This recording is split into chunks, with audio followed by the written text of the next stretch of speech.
Hello, everyone. Welcome back to another episode of the Life by Design podcast. On this week's episode, I speak with purpose coach and meditation teacher, Rick William. Rick supports high-performing business owners, investors, coaches, and change makers to help them achieve lasting fulfillment in their life, relationships, and business. In this week's episode, expect to learn about fulfilling a powerful and purposeful life, the fake idea of happiness that we have been sold, everything you need to know about psychedelics, the 3 core systems, and much, much more. Enjoy the episode. Now, guys, before we start this week's episode of the podcast, I want to talk to you about the Life by Design Mastermind. The Life by Design Mastermind is the mastermind for go-getters and high achievers who are looking to create a more successful, fulfilling, and balanced life by design. If you're serious about transforming your life, achieving your goals, and living a life on your terms, then the Life by Design is your golden ticket. Head over to the show notes and click on the link for more details about the program. Rick Williams, welcome to the podcast. Pleasure to be here with you, brother. Well, man, I feel like I've known you for a good 6 or 7 years through social. It's a weird world, isn't it? But even just now, 6 years on, and I only worked out that you're English. And you were the one that had to say it for me to even realize that. But here we are 6 years later, and I'm only getting to know you now. Oh, it's great to be here with you, brother. And yeah, man, I have such a muddled accent. People are always, Americans think I'm Australian, and Aussies think I'm American. And Are they the two that you get? Yeah, no, all the time. Yeah. Mate, there's so much to talk about, and having loved your work for a number of years now, there's many paths that we could go down. But before we get started, can you give the guys a 60 to 90 second spiel of who you are and what's got you to where you are today? Of course.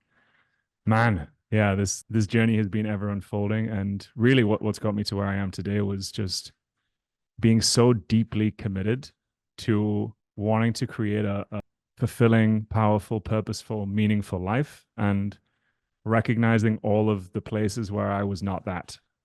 And just a deep dedication and interest in human transformation, in psychology, in what it means to be human, to love, to live. And that's just sent me on a whole journey of personal transformation. And in the process of that, completely being able to change how I see myself and this world, and relate to it, and live from such a different place and experience today than what I once did. And in that, just the natural emergence of wanting to share that with other people through various forms. So, the labels would be, I'm a men's coach, somatic therapist, trained in hypnotherapy, trained in multiple different modalities, polyvagal theory, the nervous system, internal family systems. The list goes on. I have such a deep passion for what I do.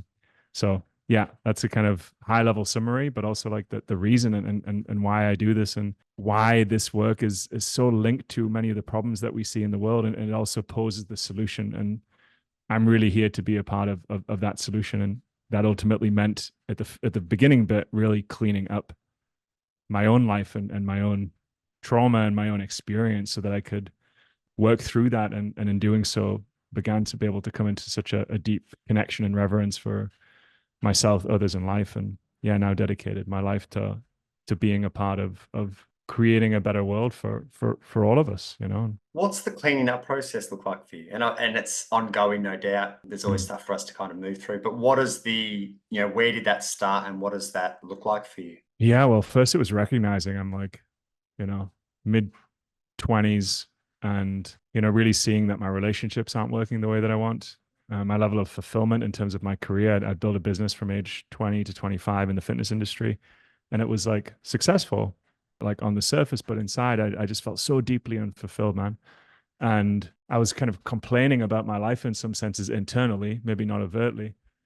And I was just deeply dissatisfied. And I recognized that I was the number one common denominator here, that ultimately there's a level of responsibility.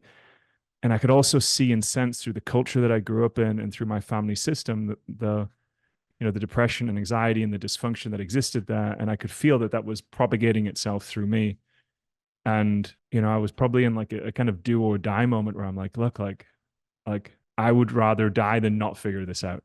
And there was certainly thoughts of suicide ideation back then, but really it was this commitment, like, just this like unwavering commitment to want to figure this out so that I didn't have to suffer and have suboptimal relationships and a suboptimal life. And I just put all of my heart and intention and creativity and willingness and faith in life really to be able to solve that problem piece by piece by piece by piece. And yeah, that started the unfolding of the path, which was cleaning up my trauma and, you know, stuff that had been passed down for generations and generations that I was honestly unconscious of.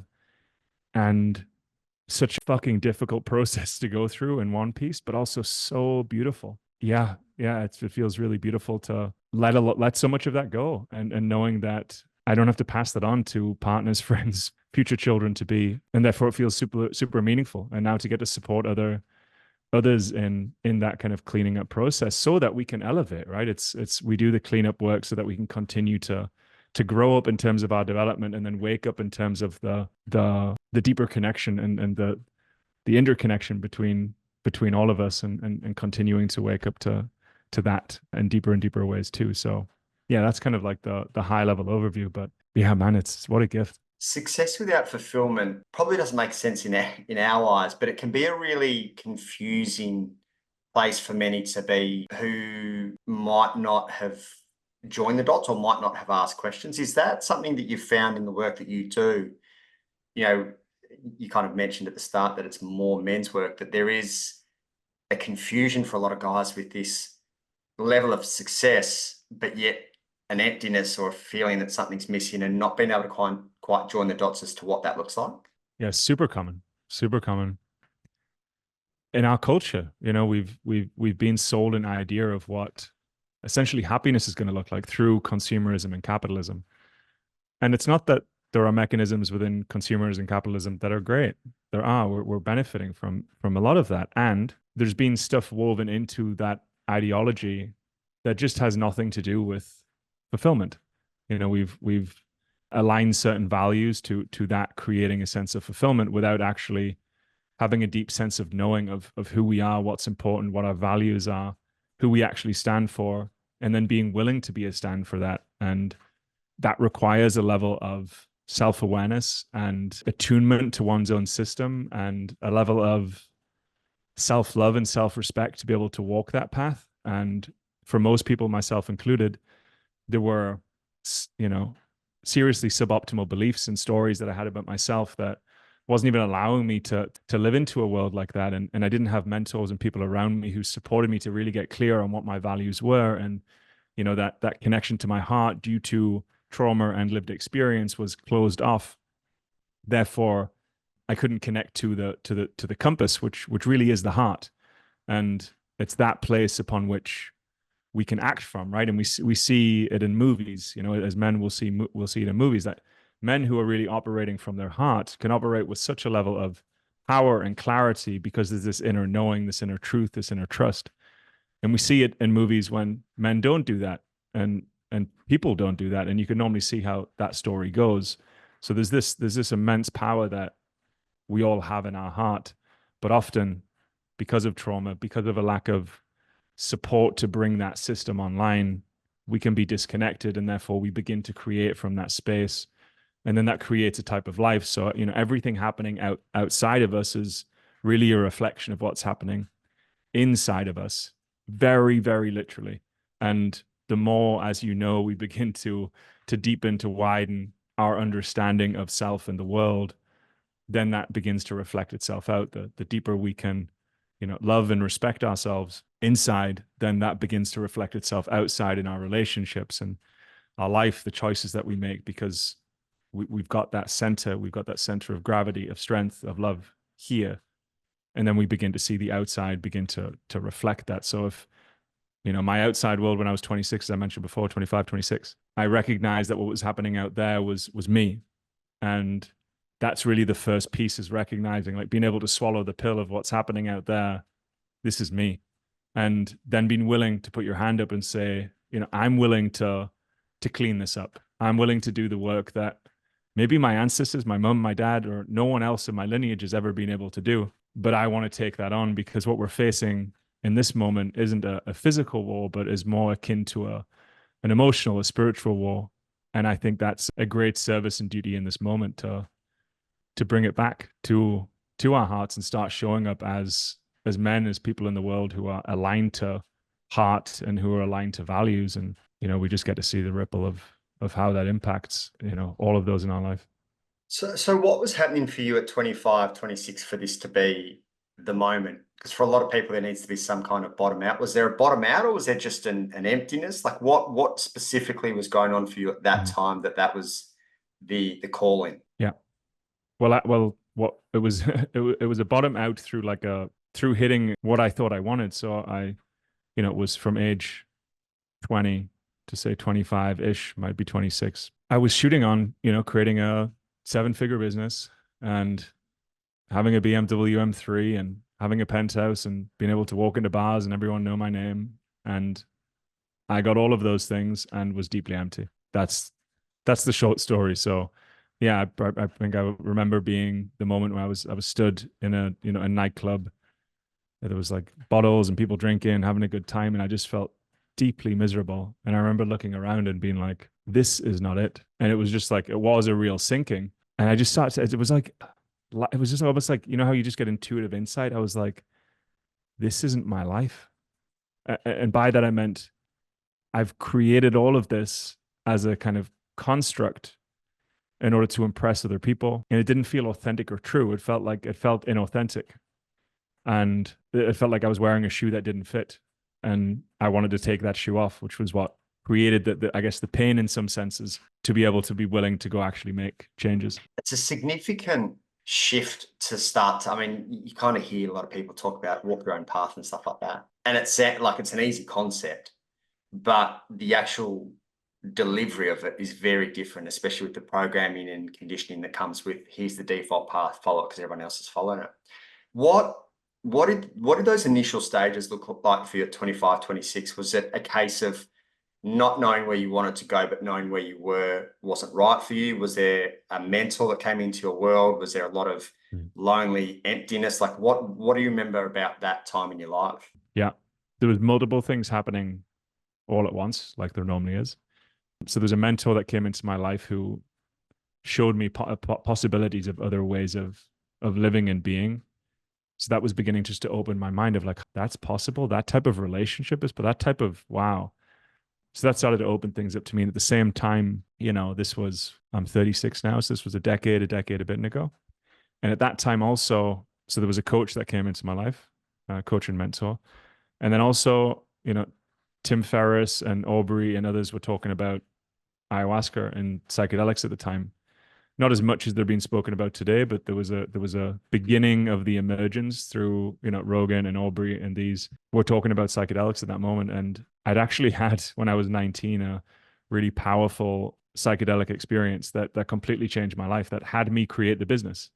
I was in a really disempowered state, had this incredible experience, could not comprehend or understand it, but it had me move out of a house. I was living with a death metal band at the time, not in a great place as a kind of 19-year-old. And it completely shifted my perspective. And I really felt like I had this second chance. So in my second chances, I'm going to make something of myself. So there's this like empowerment from a disempowered state. And I went and did that. So I'm at this moment again in my mid-20s where I was like, I'm hearing about this again. And I'd had this really powerful experience. I was like, oh, maybe going and having a facilitated experience would support me in this moment. And that's what I went and did. I flew to Europe from North England at the time. And yeah, went and had this incredibly powerful experience with ayahuasca. And yeah, I just completely saw through all of the kind of patterns and belief structures that opened my awareness up in a really powerful and beautiful way. And I listened to those messages and decided to act on them in terms of the changes that were being advised. And that was really the beginning of the journey. And, hired the mentor and got the support and just continued down that journey over and over and over again, for the past 10, 11 years. It's for some people, and understandably, quite a scary thing to explore for numerous reasons, psychedelics. One reason being that once you see the truth, your truth, whatever it is, you can't really unsee it. Has that played a big role for you? Again, the medicines are really good for us having us see the truth of of ourselves and experience, and some of the parts that we might consciously run from, it can be really good at bringing those up, which is obviously, as you alluded to, why it can also be very scary. But I've always been I've been a seeker of truth, and taking the steps necessary to get myself into alignment, whatever that means in my life, and supporting the cleanup and evolution of whatever is necessary to to continue doing that, and honoring my heart and values to walk a life that feels good, true, and beautiful. What else has psychedelics kind of brought to light that's been challenging for you? The relationship, former groups. Is there anything else that's really challenged you in terms of what's been brought to light? Absolutely. There's a big piece around just life and I guess my relationship with death in many senses. It's certainly confronted that fear many times. Fear of dying, and ultimately, really, what is underneath that is, for me, was really my fear of truly living, to truly be who I'm here to be in this world, and recognizing what a big fear that is to actually to shine in a way that feels true and authentic, which is obviously ever unfolding. But yeah, just it's been such a beautiful tool and teacher, and yeah, in the right context with the right teachers and support. Yeah, I've gleaned incredible wisdom and support from the plant allies. Equally, they have to be treated with deep care and reverence, and they're just one of the tools. They're not the tool, they're not a panacea. And I would tread differently now with the wisdom that I have today than what I did. I'm super happy for how everything unfolded, and I would probably be more cautious and today as my kind of mid 30-year-old self to maybe how I was in my mid 20s, because they are really powerful. And I would only work with really skilled practitioners and have really intentional pre and post integration, and allowing for other tools and skills like meditation and regulating the nervous system and other capacities to be woven in, and from that becomes it gets extra potent, because there is this component that we do have to come back here and integrate. And we can see the depths of hell and also the heights of heaven in those realms, and we have to then be able to integrate that back into a very human experience and be able to come back into relationships in a really deep and intimate way. And the other tools of the path, I think, are really supportive for that. And I'm a big advocate for the medicines, but I'm also a bigger advocate really for the other parts of the path, and ensuring that the kind of core foundations are in place that really allow for such experiences to be even more potent and powerful and really integrative.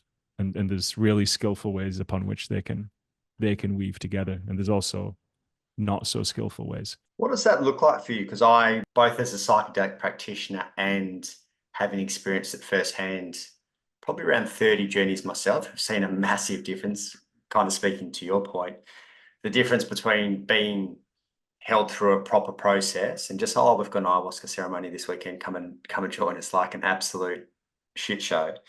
What does that process look like for you? How much time do you give yourself around sitting with and clarity of an intention before you go in? What's your preparation like, and what's the kind of integration process look like for you after a journey of sorts? Well, I'll talk about the process that we and I work with in terms of the family and the lineage that I drink with. So I created a 14-week program that sits before and after the ceremony. So inside of that, it really being essential to have core skills in place, allowing for the 3 core systems of the psyche, really, of who we are, to begin to be trained. And those 3 core systems: the attentional system, it's essentially the mind. So that's one core system. Second core system is the attachment system. So that's our relationship to mom and dad. So a lot of people have an insecure or anxious or avoidant attachment system, which creates a level of safety in the body, and that unsafety creates an unsettled mind. So the mind then becomes either busy and distracted, or it kind of shuts itself down. So it's like ADD and it's or ADHD. But most people are experiencing that in some way. They're not really able to pay attention to their lives or their experience, and there's this kind of subtle or not so subtle aversion to life, to being like no or averting or avoiding things. And it's stemming from that attachment system not being able to soothe itself, not being able to soothe the body, the mind, the heart. And that third system is the nervous system. And those three systems create who we think we are. So they're imperative for early child and young child and adult development. So, those are the three key systems that create who we think we are, our self system, essentially. So when you work on those three core systems and you ensure that people, myself included, have the capacity to be able to regulate states of anxiety or stress back into connection, or states of depression or shutdown back into connection, well, that means you're beginning to have some of the tools that are going to support what happens inside a medicine journey, because a medicine journey is going to bring things up. And the more we can equip ourselves with those tools, then the more supported we're going to be through those experiences. And, that's one piece. And, then weaving in, meditation as a practice so that we can begin to really be present to what is arising in our experience moment by moment by moment, because really a ceremony is pours the gasoline on, and all of our stuff is going to come up. And even whilst equipping yourself with the tools, it's still not going to prepare you for the mountain. You can go to the hiking shop and you can get all the tools and all the support, and you've got your hiking instructor, and you've done some runs and some jogs, some 5 or 10Ks before you go climb Kilimanjaro. But then you go climb the mountain and it's a very different experience. And it's the same here. So even though you do all this prep work, the experience itself normally is still going to be such a heroic endeavor. But at least you're equipped with some tools and some skills that then begin to unfold themselves inside of the experience. And then on the other side of that, you've got capacities and tools and skills to be able to integrate yourself back in. So that would be like the premise of it. But in terms of the other question you asked was in regards to like setting intentions.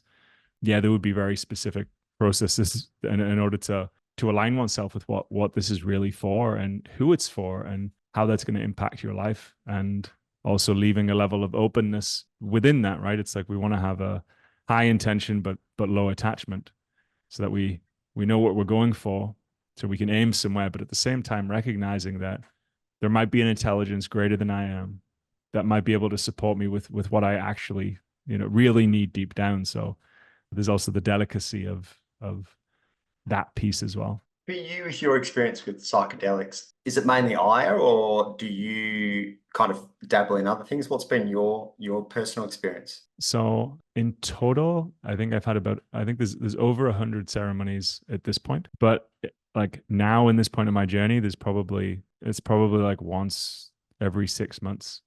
And the medicine I work with most is probably ayahuasca, or specifically yahe, which is the Colombian tradition for ayahuasca. So yeah, it's probably like once every 6 months. It's not a huge part of my path at this moment, but it's certainly been a powerful tool and an ally. One of the things you mentioned before was around your relationship to truly living. What have you noticed for yourself as the difference between when you're truly living and when you're not? Like, what are the warning signs and what are the signs when you're embodied in that for you? Could you rephrase that question? You mentioned the challenges for you previously of like truly living, and what did life look like when you weren't, and what does life look like when you are, and even the evolution when maybe at one point the life that you're living felt like it was truly living, and then that part is now falling away, or it's dying and it's no longer kind of serving you to the next level of your evolution. Like, what are the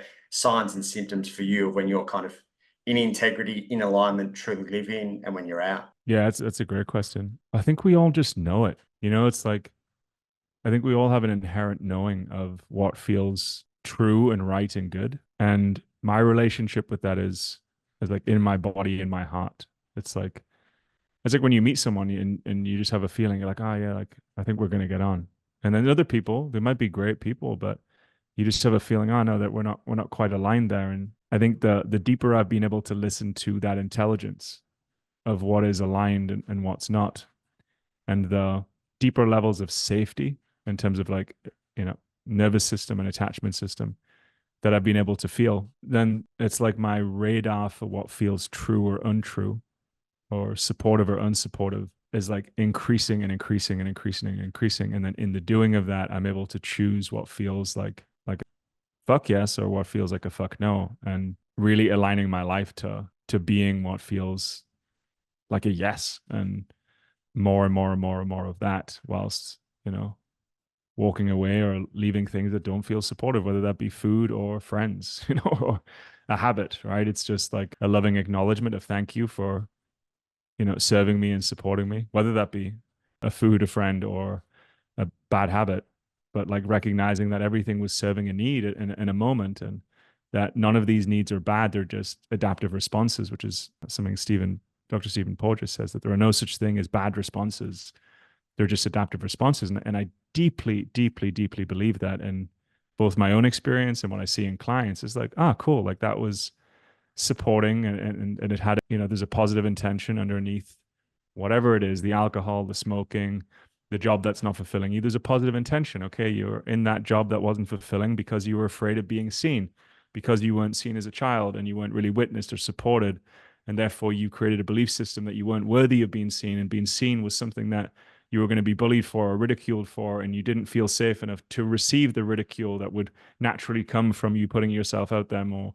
Therefore you hid from it. Wow, amazing that job kept you in that for so long, right? Like it was serving a positive intention. It could be, drinking or food. You weren't able to regulate your own nervous system in a way that allowed you to feel connected, allowed you to feel and reach out for connection and intimacy and support with other people. Wow. Okay, you didn't have that skill set, so you ate too much food, or you relied on drugs or drink sometimes to create that sense of connection. Because really, we're just playing with neurochemistry here. Where if there's not enough dopamine and serotonin in your system, you're going to go out and get it here. If there's not enough connection, you're going to go out and get it there. So recognizing that these aren't bad responses, no matter who we are or what we're doing, they're just adaptive. And when we can learn how to meet those needs in more and more and more and more supportive ways, then we come back to ourselves, to our power. And then from there, we can make better and better choices, because like we don't need the approval anymore. We don't need the whatever it is. And we can start to come from a much more deeper, centered, more powerful place. What's your relationship like with those moments of letting go, knowing that, whatever you were doing formerly had a positive intention? The reason I say that is that's probably a piece I still struggle with personally. I still find myself at times shaming myself or beating myself up for former habits, former things that were just completely out of, like, I'm still struggling to kind of find a way to find compassion for that former version, and also find a way to let it go. I reckon that's probably one of the pieces that I'm struggling with the most. What's your relationship like with the former self, the former version of you, things that have kind of come and gone along the way? Just, man, so much compassion. Like every version that I look back on myself, and just so much compassion. And like you say, like that is the path, right? Like the invitation of where we're beating ourselves up and judging ourselves for is where we then get to do the work more and more and more and more and more and more, until we can look back on all the former iterations of ourselves with just like, fuck, man, like you were really trying. That was definitely hurting some people. That sucks. Don't do that anymore. Equally, like a good father, you would just fucking, you would love your son, right? You would love your children for the mistakes they made, because they didn't know better. And if you then the more I started to look and understand the historical patterns, doing graphs of my family and tracking back the traumas and mental illness and people being in prison and people dying and, sexual, physical abuse. I just looked back on my lineage, and I had this moment, and I was just like, oh, and flooded with tears, and both tears and sadness for my ancestors, but also there's this like recognition of, whoa, like this really did not start with me. And there was just this flooding of compassion of like, wow, I've really held a lot of, guilt and shame on myself. But actually, if I look at what's happened here in terms of just like patterning, just these deeper and deeper understandings of like, wow, this is much, much, much, much, much deeper than our own individual story. Whew. Can I let some more compassion drop in? And can I continue to take deeper and deeper responsibility for this change that is necessary for the flourishing of our lives? But actually, it's much bigger than that, because our planet, our species might not survive unless enough of us do this. And that's not hype. If we look at what's happening out there, whether it be in Australia or the States, and you look at the, you know, political unrest and depression of so many men, women, children, it's rife. And what we're seeing happening out there is really just a reflection of the collective individuals, projected out. And until a good chunk of us decide to take full, loving, empowered responsibility to clean up and to grow up into empowered, human beings with regulated nervous systems, like that's an immense service. And when enough of us do that, we won't be electing leaders like this. So we won't allow certain things to be happening because we just wouldn't.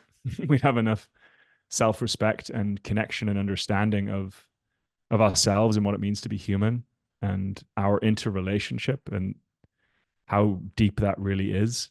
Then a lot of the things that we see happening out there to our planet, the way that companies treat our planet, the way that we've treated our planet, will obviously just naturally begin to change. So you talk about power a fair bit in the work that you do. How has your relationship with power changed as you've cleaned up your own stuff? Because there's a very big difference between a dysfunctional, unembodied power and a more embodied, healthier version of power. So how's that changed for you personally? Massively, massively. In brief, my dad left when I was 6 months old, and I had a few other stepfathers. And then I had a stepfather who was involved in serious crime in the UK. And if you said his name in the town or the city that I lived in, everyone knew who he was.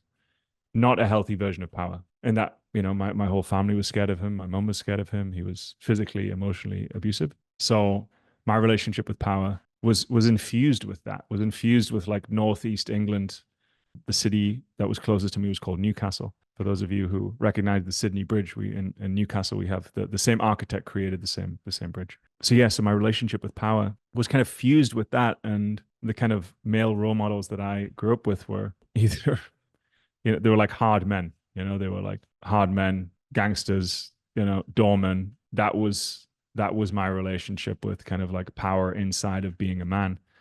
And I basically said F you to that for like all my teen life. And then there was that kind of moment where I was like so disempowered in my life. And I kind of like had a flip and I was like, I'm going to go into the military or I was going to go to the gym. And I opted for the gym because I didn't believe in what the military was doing at that time. And yeah, my whole relationship with what it meant to be a man was so thwarted. And then I was going to the gym and learned to fight and all these types of things and recognized that was I could still feel inside of that there was a deep sense of fear and insecurity.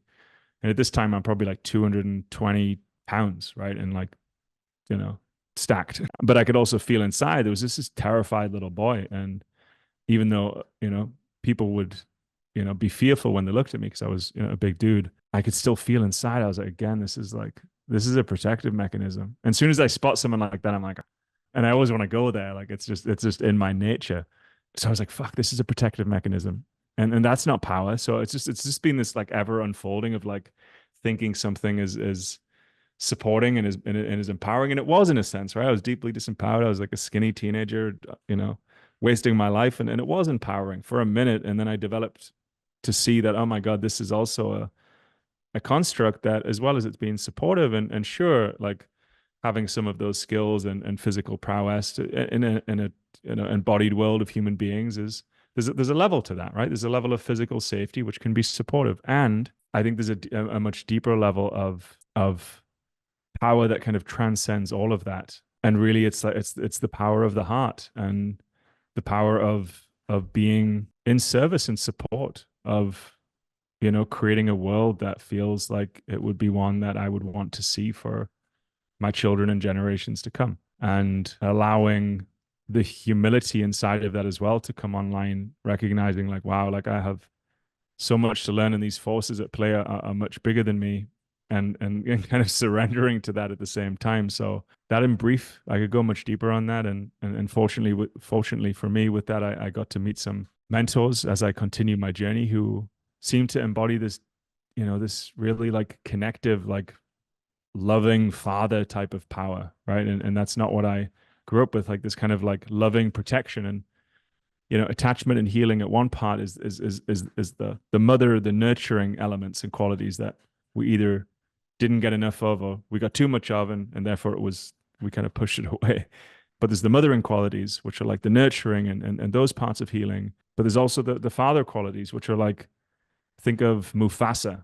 He's kind of like a great, you know, archetype of that kind of like loving father, right? He just this like loving fatherly energy. And, you know, I began to meet other men and other people who had a little more of that energy. And I began to learn and began to deeper heal my own relationship with the masculine and my stepfather and my father, which then allowed me to begin to cultivate different traits that align me more with the level of love and power that I imagined or wanted to receive as a child, really. And as I started to give those things to myself through the work, those qualities would start to come online more and more. So yeah, that would be my relationship to power and how it's changed and evolved into something that I, you know, was afraid of. And then, you know, I pushed it away because I thought it was bad. And then I kind of became more like it. And I was like, this is all messed up. So I pushed it away again. And then, you know, began iterating and just learning through, you know, through life experience as we're all doing. Mate, there's a lot in that, which I love, and am very grateful to finally be able to jump on a call. I think last time we got the dates wrong and you had a retreat on the same day or whatever. So it's good to finally be able to jump on a call and record this. For those that want to find out more about you and the work that you do, where's the best spot to send them? If you're on Instagram, I am Rick William. So I post frequent content on there. So that's a great place to catch up. If you're a YouTuber, I have a channel. If you just search Rick William, you'll kind of see all my content. I release weekly videos on there. Or if you do neither of those, you can check my website out, which is rickwilliam.com. And there's everything on there. There's tons of resources. I have a quiz that you can take that kind of shows you kind of where you're at in your nervous system and attachment system, and then supports you in giving you, you know, practices, nervous system practices that support the integration of coming into that kind of secure, empowered, powerful place. And there's a whole app as well that I have as well. And that's all free. So yeah, those would be the 3 best places. I'll put those links in the show notes as well. Brother, good to chat, and thank you so much for coming on the podcast. Thank you so much, brother. And thank you everyone who's listening.